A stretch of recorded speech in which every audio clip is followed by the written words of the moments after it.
Life in the 21st century. A world of constant change.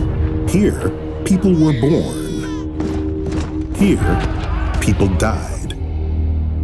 This was considered an inevitable fact of life until people began to ask, what if they didn't have to? What if they could live forever?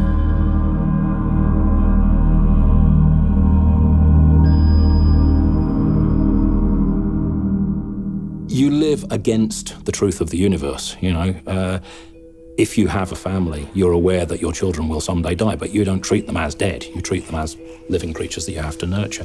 And I think the same is true of your own life, that you're aware it's finite, you're aware that you'll only have a certain amount of time, but we don't live with it because it's not in the way we're wired to live with that. Every human is born ignorant of death, believing that life has no end. But when you learn the truth, how do you go on? People want to show that they existed, and so they may do that biologically by producing other offspring. They may do it by creating something. I think of death as a disease. I think it's a disease that's possibly curable, and potentially and likely curable. So, so it's like asking me the question: am I at peace that cancer exists? You know, am I at peace that this disease that killed my father exists? No, I'm not at peace with that. The will to live propelled humans to fight against their inescapable decay. They dreamed of a brighter future, free from their body's limitations. I have often wished there were like 14 clones of me because there's so many things I'd like to do. Like if someone could say, hey, we downloaded your mom's brain and you can talk to her for it, I would do that. I think that'd be good for people that are mourning a family member's death, to have that around maybe. Maybe at the beginning of life, you would implant a chip in someone's back or cortex that someday can be used to form the brain and personality and the knowledge of that human. If we're able to get that consciousness and upload it, then all this is not me anymore. It's what's up right here. While immortality remained a distant dream, science brought us closer. There was a time when there would have been nothing creepier than the notion of in vitro fertilization, and a test tube baby was considered an abomination. Things that are creepy or weird, whatever word we want to use, they change over time in society.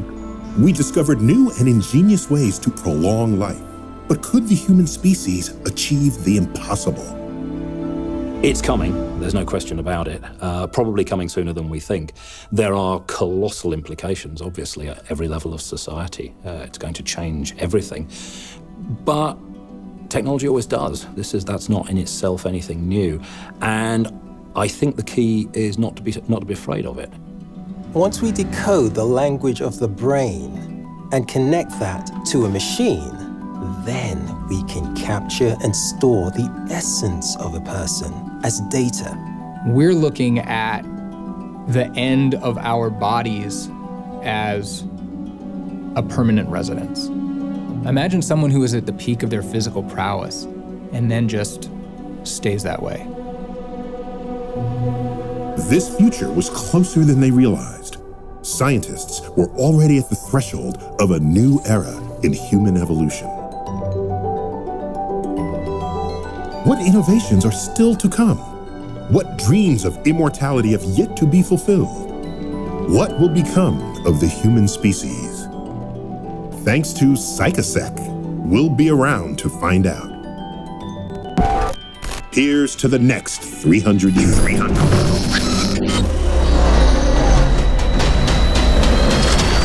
The danger of living too many times. You forget to fear death.